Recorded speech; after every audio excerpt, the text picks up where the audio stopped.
오늘 함께 묵상할 말씀 사무엘하 23장 1절부터 7절입니다. 혹시 우리의 인생 가운데 어떨 때가 인간이 가장 약한 때라고 생각이 드십니까? 아니면 인간이 가장 겸손한 때가 언제라고 생각하십니까? 가장 가난하게 되었을 때, 아니면 어떠한 상처 가운데 있을 때, 이런 때도 아마 가장 약하고 겸손한 때가 될 것입니다. 그러나 인간이 가장 약할 때는 우리가 죽음을 앞두고 있을 때입니다. 이 죽음을 앞두고 있을 때 인간은 가장 약하고 순수하고 겸손한 모습을 보이게 됩니다. 세상에는 수많은 사람들이 함께 살아가고 있습니다. 모두가 한 번밖에 없는 인생 가운데서 조금이라도 더 행복하게 살기 위해서 노력합니다. 조금 더 성공하기 위해서 노력합니다. 그러나 우리 모두 동일하게 열심히 일하지만 모두 부자가 될 수 없고, 부자가 되었다고 해도 빌 게이츠처럼 많은 재산을 가진 부자는 될 수 없습니다. 모두 다 각자 가진 개성으로 모두 다 동일하지 않게 우리는 인생을 살아갑니다. 그러나 저 길에 있는 홈리스 피플부터 빌 게이츠까지 동일하게 맞이하는 것이 하나가 있습니다. 그것은 바로 죽음이라는 것입니다. 우리가 올 때는 순서에 따라서 오지만 갈 때는 순서에 따르지 않고 가는 죽음이라는 것이, 누구도 피할 수 없는 이 죽음이라는 것이 모든 다른 사람에게 동일하게 임하는 한 가지라는 것입니다. 우리가 삶을 살아가면서 우리의 삶 가운데서 하나님의 사역에 동참할 수 있다는 것은 참으로 감사한 일입니다. 참으로 복된 일입니다. 그러나 우리는 인간이기 때문에 우리가 살아가는 동안에 하나님의 사역에 동참하는 기회가 있을 때라도 100% 순수한 마음 가운데 하나님의 사역에 동참하는 것은 너무나도 힘이 듭니다. 그 사역 가운데서 우리의 개인적인 욕심이나 바람을 그 사역으로 분리하는 것은 너무나도 쉽지 않습니다. 그러나 아마도 인간이 인생 가운데서 가장 순수하게, 100%는 아닐지라도 가장 순수하게 하나님의 사역을 할 수 있는 순간이 바로 죽음이 임박한 순간이 아닐까라는 생각이 들었습니다. 성경에는 이 죽음이 임박한 순간, 이 겸손한 순간에 하나님으로부터 사용을 받은 수많은 사람들에 대한 이야기가 나옵니다.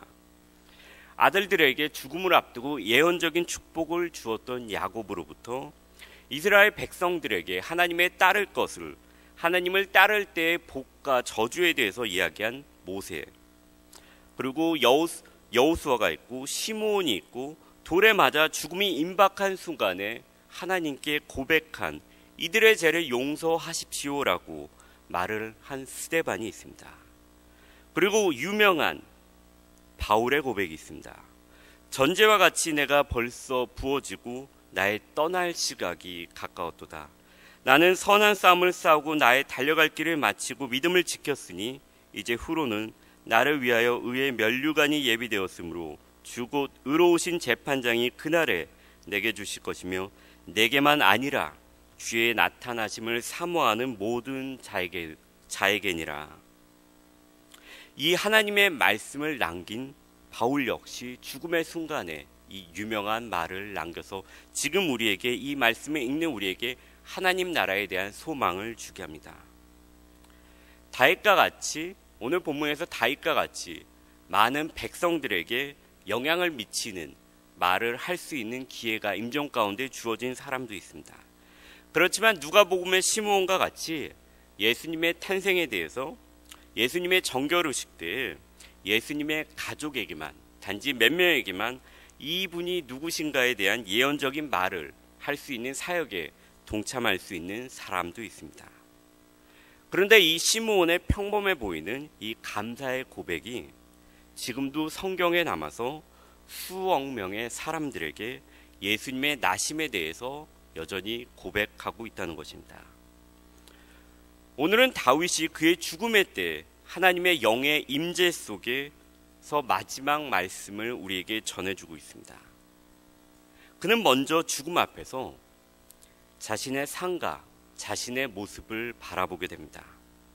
죽음 앞에서 겸손해진 그는 지금 내가 왕으로서 여러분들에게 이렇게 권면합니다라는 것이 아닙니다. 죽음을 앞둔 그는 이새의 아들이라고 그는 고백합니다. 이새의 아들이 그의 진짜 신분입니다. 권력도 재물도 그가 쌓아놓은 모든 명성도 모두 하나님께서 나중에 주신 것입니다. 그의 본 모습은 이새의 막내 아들 다윗이라는 것입니다.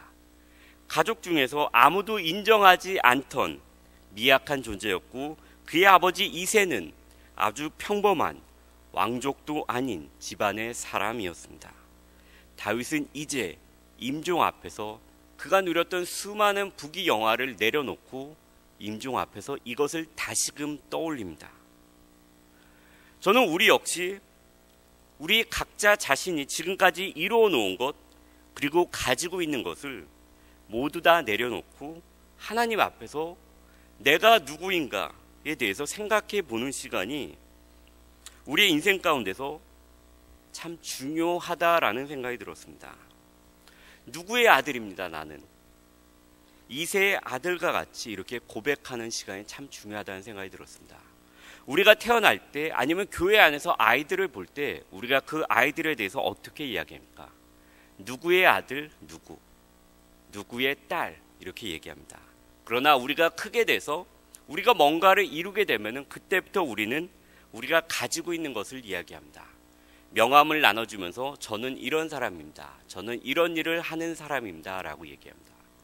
그리고 어떨 때 보면 죽을 때까지 자신이 이뤄놓은 것을 붙잡고 놓지 못하는 때도 있는 것을 보게 됩니다. 다윗은 그러나 이제 자신이 태어난 그리고 자신의 본래의 신분을 다시금 하나님 앞에서 임종 때에 다시금 불러냅니다. 그리고 나서 이제 다윗은 이 평범한 이새의 아들, 정말로 아무것도 아닌 이새의 아들을 하나님께서 어떻게 나를 올리셨는가에 대해서 이야기합니다. 자신이 무언가를 잘해서 아니면 잘나서 명예와 부귀의 자리에 오른 것이 아니고 하나님께서 자신을 올리셨다고 높이셨다고 다윗은 고백합니다. 이스라엘에 수많은 왕들이 있었습니다. 이 세상에도 수많은 왕들이 있습니다. 그러나 다윗은 오늘 본문에서 야곱의 하나님께로부터 기름 부음 받은 자라고 고백을 하고 있습니다. 자신이 왕으로 있었고 왕이 된 것은 누구 때문이며 누구를 위한 왕이며 자신이 어떤 왕인지에 대한 정확한 인식을 가지고 그가 임종 때에도 있었다는 것을 우리에게 보여줍니다. 그리고 나서 하나님께로부터 받은 달란트인 노래에 대해서 얘기합니다. 자신은 이스라엘의 노래 잘하는 자라고 소개합니다. 하나님께서 그의 임종의 마지막 때에 그의 달란트를 사용하셔서 오늘 본문의 말씀을 기록하십니다. 그리고 나서 다윗이 이제 이렇게 고백합니다. 여호와의 영이 나를 통하여 말씀하시며 그의 말씀이 내 혀에 있도다. 여호와의 영이 나와 함께 있다고 고백하고 있습니다. 우리가 세상을 살아가면서 세상 가운데서 이 사람은 이런 사람이고 저 사람은 저런 사람이다라는 우리가 구분을 합니다. 바로 세상적인 구분입니다. 그러나 이 세상적인 구분이 너무나도 큰 것 같고 어저께 빌 게이츠의 재산을 보니까 한국 돈으로 500조가 넘는다고 합니다. 그러나 이 모든 인간적인 구분 역시 모두 제한되었다는 것입니다. 인간적인 구분이 너무나도 큰 것 같이 보이지만 빌 게이츠의 재산이 너무나도 많은 것 같이 보이지만 이 사람들 모두 이 조그마한 우주 가운데서 너무나도 작은 지구라는 공간 안에서 살고 있고 이 지구라는 공간 안에서 우리가 그냥 육신적으로 구분을 하고 있다는 것입니다. 그런데 오늘 다윗이 고백하는 하나님의 영의 기름 부음을 받은 자, 하나님의 영이 충만한 자라는 것은 영적으로 구분이 되었다라는 것입니다. 영적인 구분이라는 것은 이 지구적인 고백, 육신적인 구분과는 비교할 수 없는 너무나도 큰 구분이라는 것입니다. 지금 여호와의 영이 임한 다윗은 바로 우리 성도들의 모습을 보여주고 있습니다. 우리 성도들은 이 지구상에서 살아가면서 육신적인 구분으로는 너무나도 크지 않고 미약한 존재일지 모릅니다. 그러나 우리는 예수님을 따르는 자로서 세상 사람들이 보기에는 별거 아닌 것 같지만 세상적인 구분으로는 도저히 값을 매길 수 없는, 도저히 따질 수 없는 영적으로 구분된 자들이 바로 우리 예수님을 따르는 자들입니다. 바로 하나님이 함께 계시며 성령님이 우리와 함께 계시며 하나님의 기업을 함께 이어받을 자이며 하나님과 함께 그의 우편에 함께 앉을 자가 바로 우리라는 것입니다. 그리고 나서 다윗은 하나님의 백성을 어떻게 다스렸는가에 대해서 이야기하고 있습니다. 하나님을 경외하며 하나님을 두려워한 가운데 그의 백성을 그가 다스렸다는 것입니다. 이것은 동일하게 우리에게도 우리가 인생을 살아갈 때 우리가 어떻게 살아가야 되는지에 대해서 보여주고 있습니다. 다윗은 왕으로서 살아갔지만 그 왕이라는 것은 하나의 대사와 같이 하나님의 뜻을 대변하며 또한 사람의 뜻을 하나님께 대변하였다는 것입니다. 그런데 이것이 무언가를 위해서 했냐 그러면은 사람을 위해서 그렇게 했다는 것입니다. 사람의 잘 사는 것과 사람이 정의롭게 사는 것을 위해서 그렇게 했다는 것입니다. 혹시 유튜브라든가 그런 영상 가운데서 만약에 이 지구가 단지 100명의 마을이라면 이런 동영상이나 그런 것들에 대해서 혹시 보신 적이 있으실 것입니다. 이 세상이 우리가 보기에는 이 잘 사는 미국 가운데서 시스템이 잘 된 미국 가운데서 우리가 살아가고 있기 때문에 세상이 어느 정도 정의롭게 살아가고 있구나라고 우리는 생각하면서 살아갑니다. 그래서 세상 가운데 많은 정의가 아닌 악이 판치는 것에 대해서 우리는 쉽게 넘어갈 수 있는 조건 가운데서 살아가고 있습니다. 사사기서를 보면 사람들이 자기의 눈에 좋게 행하였다라고 이야기하고 있습니다. 그래서 사람들의 눈이 점점점 좁아졌다는 것을 의미합니다. 그래서 결국에는 자신의 눈에만 보고 자신의 눈에 보기 좋은 대로 행하였다라는 것을 의미합니다. 그러나 하나님께서 원하시는 눈은 다윗과 같이 공의와 정의를 행하는데 하나님이 바라보시는 곳, 하나님이 바라보시는 만큼 눈의 범위를 넓혀서 바라보라는 것을 의미하고 있습니다. 세상이 만약에 100명의 사람이라면 87명의 사람은 운이 좋게도 깨끗한 물을 마실 수 있습니다. 그러나 여전히 13명의 사람들은 지저분한 물을 마셔야 합니다. 가난과 부의 같은 경우에도 세상의 사람들이 100명이라면 그 중에 반 정도에 해당하는 48명의 사람들은 여전히 $2 이내로 하루를 살아가고 있습니다. 그리고 세상에 있는 수많은 아이들 중에 반 정도의 아들은 여전히 가난 가운데 살아가고 있다는 것입니다.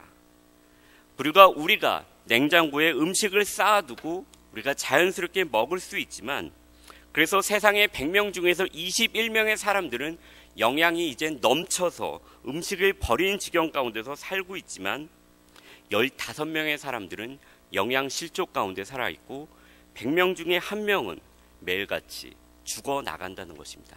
만약에 100명의 마을이라면 그렇게 된다는 것입니다. 이것이 바로 우리가 인생을 살아갈 때 어떠한 자세로 살아가야 되는지를 보여주고 있습니다. 우리가 그냥 나만의 이득을 위해서 나의 이득을 대면하면서 살아가야 되는 것이 아니라 다윗과 같이 하나님의 공의와 정의를 오늘도 실천하기 위해서 사람들의 이득을 위해서 살아가야 한다고 다윗은 그의 마지막 고백 가운데서 이야기하고 있습니다. 그리고 마지막으로 다윗은 이제 그의 임종의 순간에 하나님의 약속을 붙듭니다. 하나님께서 약속하셨기 때문에 자기의 왕권이 자기의 후손 대대로 이어질 것이라고 이야기합니다. 그가 붙잡고 있는 것은 바로 하나님의 약속입니다. 하나님 역시 우리에게 약속을 주셨습니다. 예수님께서 올라가신 그대로 다시 내려오실 것이라고 얘기하고 있습니다. 그리고 예수님께서 다시 오셔서 이 세상을 심판하실 거라고 이야기하고 있습니다. 우리에게 그 약속을 붙잡고 살아갈 것을 얘기하고 있습니다. 그러나 누군가 우리에게 약속을 주었다고 해서 그 약속을 100% 붙잡고 살아갈 수는 없습니다. 그러나 다윗이 그 약속을 붙잡을 수 있는 것은 하나님의 성실하심 때문입니다. 언제나 약속을 하시고 그 약속을 지키시는 하나님의 성실하심으로 인해서 다윗은 이렇게 오늘 본문과 같이 당당하게 고백할 수 있는 것입니다. 우리 역시 하나님의 약속을 붙잡고 살아가는 하나님의 성민으로서 우리 역시 붙잡아야 되는 것은 하나님의 성실하신 그 인자하심이라는 것입니다. 변하지 않으시는 하나님께서 그렇게 성경에 약속하시고 약속하신 후에 예수님을 보내셨던 것처럼 이제 예수님께서 약속하신 것처럼 우리에게 다시 오실 것이라는 것입니다. 이 약속을 붙잡고 항상 성실하신 약속을 붙잡고 오늘도 당당하게 노를 저어서 살아갈 수 있는 저와 우리 모두가 되었으면 좋겠습니다.